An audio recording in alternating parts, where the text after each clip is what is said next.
ഗോപിയിലേക്ക് തിരിച്ചു വരാം. ഇപ്പോൾ മാധ്യമപ്രവർത്തകൻ ഗോപി ടെലിഫോൺ ലൈനിലുണ്ട്. അദ്ദേഹം കൊൽക്കത്തയിലെ ദേശാഭിമാനി മാധ്യമത്തിൽ വർക്ക് ചെയ്യുന്ന ഗോപി നമ്മോടൊപ്പമുണ്ട്.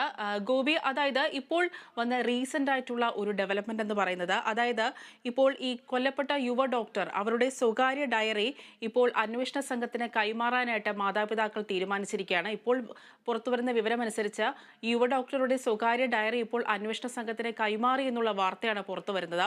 മാത്രമല്ല, ഈ ഡോക്ടറുടെ മാതാപിതാക്കൾ പറയുന്നത് ഈ യുവ ഡോക്ടർക്ക് മെഡിക്കൽ കോളേജിൽ പോകാൻ താല്പര്യമുണ്ടായിരുന്നില്ലെന്നും അവിടെ നടക്കുന്ന പല കാര്യങ്ങളോടും അതൃപ്തി ഉണ്ടായിരുന്നുവെന്നും രക്ഷിതാക്കൾ ഇപ്പോൾ അന്വേഷണ സംഘത്തോട് വെളിപ്പെടുത്തിയിട്ടുണ്ട്. ഗോപി, അത് നേരത്തെ മുതലേ വാർത്തകൾ വന്നിരുന്ന, കാരണം ഈ കുട്ടിയെ അവിടെ ഈ ആർജിക്കർ മെഡിക്കൽ കോളേജിലെ അഴിമതിയുടെ കൂത്തരങ്ങാണ്. ഞാൻ നേരത്തെ ചർച്ചയിലൊക്കെ പറഞ്ഞിട്ടുണ്ട്, അത് നിങ്ങളുടെ ചാനലിൽ തന്നെ എനിക്ക് പറഞ്ഞെന്ന് തോന്നുന്നതോ. മയക്കുമരുന്ന് കച്ചവടം, പെൺവാണിഭ, പെൺകുടെ പ്രത്യേകിച്ച് കുട്ടികളെ വരെ ദുരുപയോഗപ്പെടുത്താനുള്ള പ്രവർത്തകളെ, പിന്നെ മദ്യപാനം, ഇതൊക്കെ അവിടെ ഒരു സംഘടിത ഗ്രൂപ്പാണ് അവിടെ. അതിനകത്തിൽ പ്രിൻസിപ്പൽ ഉൾപ്പെടെ താഴോട്ടുള്ള ഉന്നതരായിട്ടുള്ള പലർക്കും കൈയുണ്ടെന്നാണ്. ഈ അറസ്റ്റ് ചെയ്യപ്പെട്ട, ഈ കുട്ടിയെ അറസ്റ്റ് ചെയ്യപ്പെട്ട സഞ്ജയ് റോയി അതിന്റെ പ്രധാന ഒരാളാണ്. തൃണമൂലിന്റെ വലിയ സജീവ പ്രവർത്തന ആളെ വോളണ്ടിയർ, പിന്നെ പോലീസിലെ വാളണ്ടിയർ ഇതിലേക്ക് എടുത്തതിന് ശേഷം, സിവിൽ വാളണ്ടിയർ ഫോഴ്സിലേക്ക് എടുത്തതിന് ശേഷം അയാൾ അവിടുത്തെ ഒരു വലിയ എല്ലാം കൈയടക്കി ഭരിച്ചുകൊണ്ടിരുന്ന ഒരാളായിരുന്നു. പോലീസിന്റെ ആളെന്നുള്ള നിലയിലും അധികൃതരുടെ അടുത്താലും. അപ്പൊ ഇതൊക്കെ അവിടെ നടന്നിരുന്നു. അപ്പൊ ഈ കുട്ടി, ഈ ഡോക്ടറെ, ജൂനിയർ ഡോക്ടറും അവരുടെ കൂടെ സഹകരിക്കുന്ന സ്റ്റുഡൻസ്, ജൂനിയർ ഡോക്ടേഴ്സും സ്റ്റുഡൻസും ഒക്കെ ഇതിനെതിരെ നിരന്തരമായിട്ട് ശബ്ദമുയർത്തിക്കൊണ്ട് വരികയായിരുന്നു. വള്ളക്കാലമാണ് അത്. വീട്ടിലൊക്കെ മാതാപിതാക്കളോട് പറഞ്ഞിട്ടുണ്ട്, ഇതൊക്കെയാണ് നടക്കുന്നത്, ഞങ്ങൾക്കൊക്കെ വലിയ അത് ശരിയാണ്. അത് ആ വാർത്തകൾ റിപ്പോർട്ട് ചെയ്യപ്പെട്ടിട്ടുണ്ടായിരുന്നു. ഗോപി, ഇപ്പം മറ്റൊരു പ്രധാനപ്പെട്ട വിഷയം എന്ന് പറയുന്നത്, അതായത് ബംഗാൾ സർക്കാർ സ്ത്രീകളുടെ സുരക്ഷയ്ക്കായിട്ട്, അതായത് പ്രത്യേകിച്ചും ഈ വനിതാ ഡോക്ടർമാരുടെ സുരക്ഷയ്ക്കായിട്ട് ഇപ്പോൾ പദ്ധതികൾ പ്രഖ്യാപിച്ചിരിക്കുകയാണ്. അതിൽ പ്രധാനമായും എടുത്തു പറയുന്നത് രാത്രി സാധി പദ്ധതി പ്രഖ്യാപിച്ചിരിക്കുന്നു. മാത്രമല്ല, ഈ ഡോക്ടർമാർക്ക്, പ്രത്യേകിച്ചും വനിതാ ഡോക്ടർമാർക്ക് വിശ്രമിക്കാനായിട്ടുള്ള പ്രത്യേക ഇടങ്ങൾ ഉണ്ടായിരിക്കും. തുടർന്നുള്ള പദ്ധതികളാണ് പ്രഖ്യാപിച്ചിരിക്കുന്നത്. ഒരു പക്ഷേ മമതാ ബാനർജി സർക്കാരിനെതിരെ വ്യാപകമായ പ്രതിഷേധമാണ് ഈ ഡോക്ടറുടെ കൊലപാതകത്തിന് പിന്നാലെ ഉയർന്നിരിക്കുന്നത്. മമതാ ബാനർജിയുടെ മൂടുപടം അണിഞ്ഞിരിക്കുന്നു എന്നുള്ള രീതിയിലുള്ള വ്യാഖ്യാനങ്ങളാണ് ഇപ്പോൾ വന്നുകൊണ്ടിരിക്കുന്നത്. ഒരുപക്ഷേ ഈ തകർന്നുപോയ ആ ഒരു പ്രതിച്ഛായ അത് വീണ്ടെടുക്കുന്നതിന്റെ ഭാഗമായിട്ടാണോ ഈ പ്രഖ്യാപനത്തെ നമുക്ക് കാണേണ്ടത്? തീർച്ചയായിട്ടും അതൊരു തൽക്കാലം മുഖം രക്ഷിക്കാനുള്ള നിലയിൽ ഇപ്പൊ മമതാ ബാനർജി ഗവൺമെന്റിനെതിരായിട്ട്, അല്ലെങ്കിൽ മമതയ്ക്കെതിരായിട്ട് ഉയർന്നു വരുന്ന ജനകീയ രോഷം ഡേ ബൈ ഡേ ദിനം പ്രതി വളരെ വർദ്ധിച്ചു വരികയാണ്. കൂടുതൽ ആളുകളിൽ പങ്കാളിയും പ്രതിഷേധത്തിൽ. ഇന്നലെ തന്നെ കൽക്കത്തയിലെ വളരെ നല്ല മഴയൊക്കെ, ഘോരമായ മഴയൊക്കെ ഉണ്ടായിട്ടും, ശക്തമായ മഴയായിട്ടും അതൊക്കെ അവഗണിച്ച് മഴ നനഞ്ഞുകൊണ്ട് ആയിരക്കണക്കിന് ആളുകളാണ് റോഡിൽ മാർച്ച് ചെയ്തത്. അതിൽ സ്ത്രീകളുടെ പങ്കാളിത്തം പ്രത്യേകം എടുത്തു പറയണം. അവർ വൻതോതിൽ, സ്ത്രീകളും വിദ്യാർത്ഥിനികളും ഒക്കെ വൻതോതില് ഒരു 4-5 കിലോമീറ്റർ കൽക്കട്ടയിലെ പ്രധാന റോഡിൽ കൂടെ ഒക്കെ നടന്ന് അവിടെ എത്തി, മഴ നനഞ്ഞുകൊണ്ട്, ആരും ശക്തമായ മഴ പെയ്തിട്ടും പിരിഞ്ഞു പോകാതെ ആദ്യന്തം ആ പ്രകടനത്തിൽ പങ്കെടുക്കുകയും പ്രതിഷേധ റാലി പങ്കെടുക്കുകയും, സാംസ്കാരിക കേന്ദ്രം എന്ന് പറയുന്ന ബിർള അക്കാഡമിയിലെ, ഫൈനാൻസ് അക്കാഡമി, രവീന്ദ്ര സാറിന്റെ അങ്കണത്തിൽ എത്തിയിട്ടാണ് അത് സമാപിച്ചത്. അപ്പൊ അത്രത്തോളം ഈ പ്രതിഷേധം, ഇത് കൽക്കത്തയിൽ മാത്രമല്ല, എല്ലാ ഭാഗങ്ങളും, ജില്ലാ ആസ്ഥാനങ്ങളും ഉപജില്ലാ ആസ്ഥാനങ്ങളും സംസ്ഥാനത്തൊട്ടാകെ ജനങ്ങളുടെ വൻ പങ്കാളിത്തമാണ്, പിന്തുണയാണ് ഈ പ്രക്ഷോഭണത്തിൽ ലഭിക്കുന്നത്. അപ്പൊ അതില് തീർച്ചയായിട്ടും ഒരു വിരളി വിടേണ്ട ഗവൺമെന്റ്, അല്ലെങ്കിൽ അതില് ശക്തമായിട്ടൊരു സാധനമേറ്റ ഗവൺമെന്റ് ഇതിൽ നിന്ന് വെക്കാനായിട്ട് പുതിയ പുതിയ പദ്ധതികൾ പ്രഖ്യാപിക്കുകയാണ്. ഇത് എത്രത്തോളം നിലനിൽക്കുമെന്ന് അറിയില്ല. ഈ രാത്രി സഖി എന്ന് പറയുന്നത് ഇപ്പൊ ഒരു പുതിയൊരു ആപ്പ്, അതിൽ കൂടെ ഒരു പുതിയ ആപ്പാണത്. ആപ്പ് രൂപീകരിക്കും, അവിടെ വരുന്നവർക്ക് ഇത് രാത്രി അതിൽ കൂടെ വിളിച്ചാൽ ഇമ്മീഡിയറ്റ് പോലീസിന്റെ സഹായം കിട്ടും എന്നൊക്കെയാണ് പറയുന്നത്. അതേപോലെ വനിതാ ഡോക്ടേഴ്സ് രാത്രി 12 മണിക്ക് ശേഷം ഡ്യൂട്ടിക്ക് നിർത്തില്ല, അവർക്ക് ഡ്യൂട്ടി സമയം 12 മണിക്കൂറായിട്ട് നിജപ്പെടുത്തിയിരിക്കുന്നു. അങ്ങനെ പല കാര്യങ്ങളും സേഫ്റ്റി എന്നുള്ള നിലയിൽ അവർ പറയുന്നത്. കൂടുതൽ പോലീസിൽ എവിടേക്കും അവിടെ ഗേറ്റില് വനിതാ സെക്യൂരിറ്റി ഗാർഡിനെയും മറ്റേ സാധാരണ സെക്യൂരിറ്റി ഗാർഡിനെയും ആരെയും അനാവശ്യമായിട്ട് ഗേറ്റിലേക്ക് കടത്തിവിടില്ല എന്നൊക്കെ. പക്ഷെ ഇതൊക്കെ പറയുമ്പോഴും ഇതുപോലുള്ള സംഭവങ്ങൾ ഇതിനു മുമ്പും, ഇപ്പൊ ഈ ഒരു ഡോക്ടർ കൊല്ലപ്പെട്ടത് കൊണ്ടാണ് ഇതിനു മുമ്പ് നാഷണൽ മെഡിക്കൽ കോളേജിൽ ഇതുപോലെ വലിയൊരു സംഭവം നടന്നതാണ്. ദേശീയ തലത്തിൽ തന്നെ ഡോക്ടറൊക്കെ പങ്കെടുത്തതിന് വലിയ പ്രശ്നങ്ങളൊക്കെ, അതായത് അവരുടെ ഡോക്ടറെ അടിച്ചു. അത് പിന്നെ വേറൊരു സംഭവമായിരുന്നു, രോഗിക്ക് ട്രീറ്റ്മെന്റ് കിട്ടിയില്ല. അതിനുശേഷം ഡോക്ടർ സ്ഥിരമായിട്ട് അവിടെ പണി മുടക്കിയിരുന്നു. എല്ലാ മെഡിക്കൽ കോളേജിലും ഓൾ ഇന്ത്യ തലത്തിൽ തന്നെ AMAയുടെ ആഭിമുഖ്യത്തിൽ ഇതൊക്കെ മറന്നുപോയി നമ്മൾ. വലിയ പ്രശ്നമായിരുന്നു അന്നും. ഇതുപോലെ ഇനിയൊന്നും ഉണ്ടാവില്ല, സുരക്ഷിതത്വം ഡോക്ടർമാരുടെ സൗകര്യങ്ങൾക്ക് വേണ്ടി അവരുടെ സുരക്ഷ ഉറപ്പെടുത്തി പല നിയമങ്ങളും നടപ്പിലാക്കുക. ഇതൊക്കെ പറഞ്ഞ് കുറച്ച് കഴിഞ്ഞപ്പോൾ വീണ്ടും എല്ലാ കോളേജിലും ഇത് തന്നെ നടക്കുന്നത്. ഇതൊക്കെ എത്ര കാലത്തേക്ക് നിലനിൽക്കുമെന്നറിയില്ല.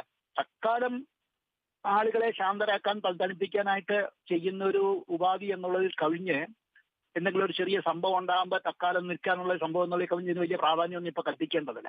എത്രത്തോളം പ്രായോഗികമാകുമെന്നുള്ളത് ഭാവിയെ പറയാൻ പറ്റുമോ എനിക്ക് തോന്നുന്നില്ല. പണ്ടത്തെയൊക്കെ അനുഭവം വെച്ചിട്ട് ഇവിടുത്തെ പല കാര്യങ്ങളുടെ അനുഭവം വെച്ചിട്ട് ഇത് എത്ര നടപ്പിലാക്കാൻ പറ്റുന്നത്. കാരണം എല്ലാ സ്ഥലത്തും എല്ലാ ആശുപത്രിയിലും ദലാലന്മാരുടെയും ടാറ്റുകളുടെയും വികാസ കേന്ദ്രമാണ്. ഒരു അഡ്മിഷൻ അവിടെ പോകണമെന്നുണ്ടെങ്കിൽ ഏറ്റവും അത്യാഹിതമായിട്ട് അവിടെ ചെന്നാൽ പോലും ചിലപ്പോൾ സീറ്റില്ല എന്ന് പറയുമ്പോൾ ദലാലന്മാർ നിങ്ങളുടെ പുറകെ വരും, സീറ്റ് വേണം, അതിനുള്ള ബാർഗനിങ്, അതിന്റെ തീരുസനുസരിച്ച് ബാർഗൻ പൈസ കൊടുത്ത് അവിടെ കിട്ടും. അപ്പൊ ഇതൊരു ഏറ്റവും മുകൾ താഴെത്തട്ട് വരെയുള്ള ഒരു കോക്കസ് ഈ പ്രവർത്തിക്കുന്നതിന്റെ ഒരു ഭാഗമാണ്. ഈ കോക്കസിനെ ഒന്നും പെട്ടെന്ന് അതിജീവിക്കാൻ പറ്റില്ല. അങ്ങനെയാണെങ്കിൽ തൃണമൂലിന്റെ ഒരു പ്രധാന ബാക്ക്ഗ്രൗണ്ട് നല്ലൊരു വിഭാഗം, അനുയായി വിഭാഗത്തെ നഷ്ടപ്പെടും. അതിനവർ തയ്യാറാവില്ല.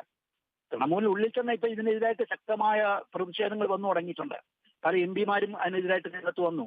ഇപ്പൊ അഭിഷേക് ബാനർജി ഇതുവരെ ഇത് സംബന്ധിച്ച് ഒരക്ഷരം മിണ്ടിയിട്ടില്ല എന്നുള്ള ഒരു പ്രത്യേക ശ്രദ്ധിക്കണം. അയാൾ പറയുന്നത് ഒന്നും പറയുന്നില്ല. അതേസമയം കുണാൽ ഘോഷ് എന്ന് പറയുന്ന അവിടെ വക്താവ് വാതോരാതെ ഇതൊക്കെ വളരെ നിസ്സാര സംഭവങ്ങളാണ്, അതാണെന്നൊക്കെ പറഞ്ഞിട്ട് ഇങ്ങനെ അതിനെ വളരെ ലഘൂകരിച്ച് കാണിക്കാനാണ് ഇപ്പോഴും ശ്രമിക്കുന്നത്.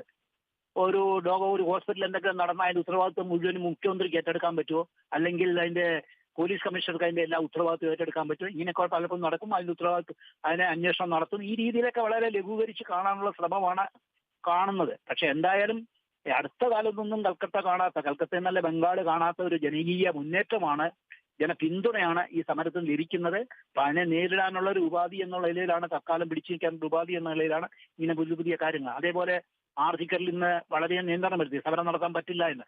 5 പേരെ കൂടെ അവിടെ കൂടാൻ പാടില്ല എന്നുള്ളതിന് ചുറ്റുപാടും കാരണം ആളുകൾ കൂടുന്നത് തീർച്ചയായിട്ടും ജനപിന്തുണ വർദ്ധിക്കുന്നത് അതിനെ തടയാനുള്ള മാർഗമാണിത്. അത് എത്രത്തോളം പ്രായോഗികമാകും തോന്നുന്നില്ല. ആർജിക്കലിന്റെ മുമ്പിൽ അല്ലെങ്കിൽ കൽക്കത്തയിലെ സീറ്റുകളിൽ അത് പ്രതിഫലിക്കും, യാതൊരു സംശയമില്ല.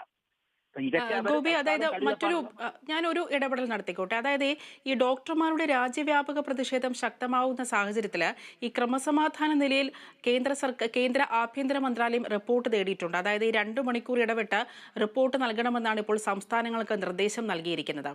ഇപ്പോൾ നേരത്തെ തന്നെ വിമർശനം വന്നിട്ടുണ്ടായിരുന്നു. അതായത് ഈ സമരം ഇത്രയധികം വ്യാപകമായ സാഹചര്യത്തിൽ ഇതിനെ മുന്നേ തന്നെ ഈ സംഭവം റിപ്പോർട്ട് കൈകാര്യം ചെയ്യുന്ന രീതിയിൽ അഡ്മിനിസ്ട്രേഷന് പിഴവ് പറ്റി എന്നുള്ള വ്യാപകമായ വിമർശനം വന്നിട്ടുണ്ടായിരുന്നു. ഇപ്പോൾ കേന്ദ്ര ആഭ്യന്തര മന്ത്രാലയം ക്രമസമാധാന നിലയെക്കുറിച്ചുള്ള എല്ലാ സംസ്ഥാനങ്ങൾക്കും ക്രമസമാധാന നിലയിൽ റിപ്പോർട്ട് തേടിയിരിക്കുകയാണ്. 2 മണിക്കൂർ ഇടവിട്ട് റിപ്പോർട്ട് നൽകണം എന്നാണ് പറഞ്ഞിരിക്കുന്നത്. ഇപ്പോൾ തൃണമൂൽ കോൺഗ്രസ്, അതായത് പശ്ചിമ ബംഗാളിൽ തൃണമൂൽ കോൺഗ്രസിനെതിരെ, പ്രത്യേകിച്ച് മമതാ ബാനർജിക്കെതിരെ എപ്പോഴും വ്യാപകമായിട്ടുള്ള വിമർശനങ്ങളാണ് BJP ഉന്നയിച്ചുകൊണ്ടിരിക്കുന്നത്. ഈ ഒരു വിഷയം അത് കേന്ദ്ര സർക്കാർ അത് സമീപിക്കുന്ന രീതി, അതിന് നമുക്ക് ഏത് രീതിയിൽ വായിച്ചെടുക്കാം? ഇതിപ്പോ കേന്ദ്ര സർക്കാർ ഇപ്പൊ ബംഗാളിലെ സംഭവിച്ചിട്ട് പിന്നെ BJP ഭരിക്കുന്ന പല സംസ്ഥാനങ്ങളിൽ ഇതുപോലെ വളരെയധികം സംഭവങ്ങൾ നടക്കുന്നു. ഇപ്പൊ UP-യിൽ അടുത്ത കാലത്തൊക്കെ നടന്നു നമ്മൾ കേട്ടതല്ലേ. ഇത് വന്നുകൊണ്ട് അത് ഹൈലൈറ്റ് ചെയ്തില്ല, മറ്റു പല സംസ്ഥാനങ്ങളിലും നടക്കുന്നുണ്ട്. അപ്പൊ ഒരു കേന്ദ്രം ഇപ്പൊ റിപ്പോർട്ട് ഇവിടുന്ന് ഗവർണർ സ്ഥിരമായിട്ട് അയക്കുന്നുണ്ട്. ഗവർണർ തന്നെ അത് പരസ്യമായിട്ട് തന്നെ പറഞ്ഞു, ഞാൻ റിപ്പോർട്ടുകൾ എന്നും അയക്കുന്നുണ്ട്, ആഭ്യന്തര മന്ത്രാലയം റിപ്പോർട്ട് ചെയ്യും. പക്ഷെ ഇന്ന് വേറൊരു കാര്യം കൂടെ ആഭ്യന്തര മന്ത്രാലയം പറഞ്ഞു, ഡോക്ടർമാർ സമരം ചെയ്യരുതെന്നും പറഞ്ഞു.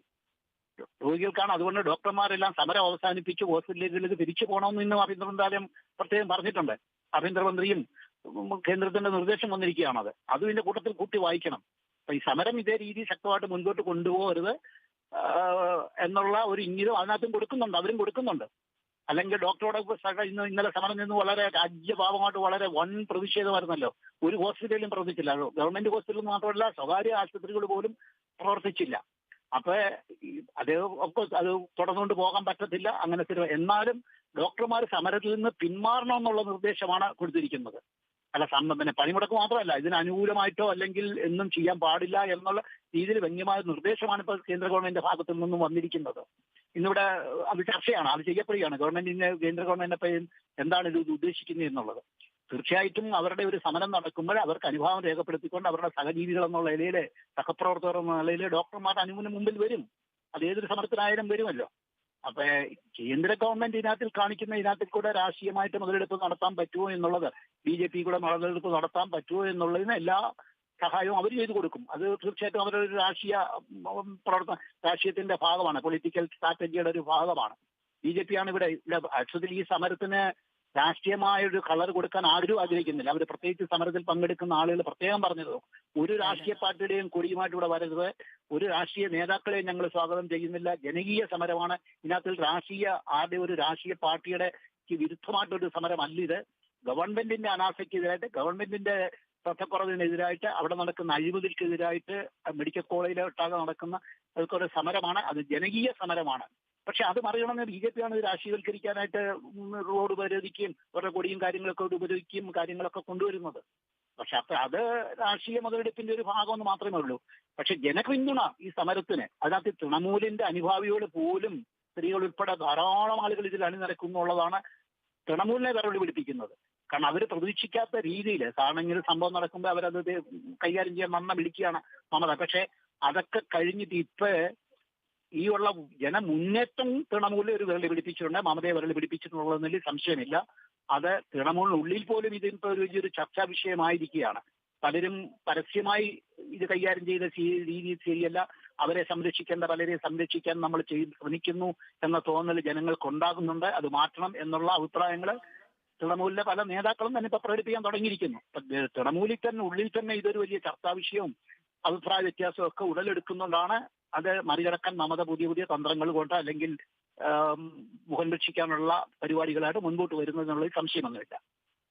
ഗോപി, അതായത് ഇപ്പോൾ ഗോപി പറഞ്ഞതുപോലെ തന്നെ ഇപ്പോൾ തീർച്ചയായും ഇത്തരത്തിലുള്ളൊരു ജനമുന്നേറ്റം മമതാ ബാനർജി വിരളി പഠിപ്പിക്കുന്നുണ്ടായിരിക്കും. പശ്ചിമ ബംഗാളിൽ വർഷങ്ങളോളം CPM ഭരിച്ച ഒരു സംസ്ഥാനമാണ്. എന്നാൽ അന്നുണ്ടായ നന്ദിഗ്രാം പോലത്തുള്ള കർഷക പ്രക്ഷോഭങ്ങൾ CPMനെ അധികാരത്തിൽ നിന്ന് തുടച്ചു നീക്കിയെന്ന് തന്നെ പറയേണ്ടി വരും. പിന്നീട് വന്ന തൃണമൂൽ കോൺഗ്രസ്, ഒരുപക്ഷെ ഈ ഒരു അധികാരത്തിലെത്താനായിട്ട് തൃണമൂൽ കോൺഗ്രസ് വർഷങ്ങളോളം നടത്തിയ ഒരു ശ്രമം, ആ ശ്രമത്തിന്റെ ഭാഗമായി തൃണമൂൽ കോൺഗ്രസ് അധികാരത്തിൽ വന്നു. എന്നാൽ ഇപ്പോൾ ഈ ഉണ്ടായിരിക്കുന്ന ഈ ജനകീയ പ്രതിഷേധം, ഈ ജനമുന്നേറ്റം, ഇപ്പോൾ ഗോപി പറഞ്ഞതുപോലെ തന്നെ തൃണമൂലിനുള്ളിൽ പോലും മമതയ്ക്കെതിരെയുള്ള സ്വരങ്ങൾ ഉയരുകയാണ്. വലിയൊരു മുന്നേറ്റം തന്നെയാണ് ഉണ്ടായിക്കൊണ്ടിരിക്കുന്നത്.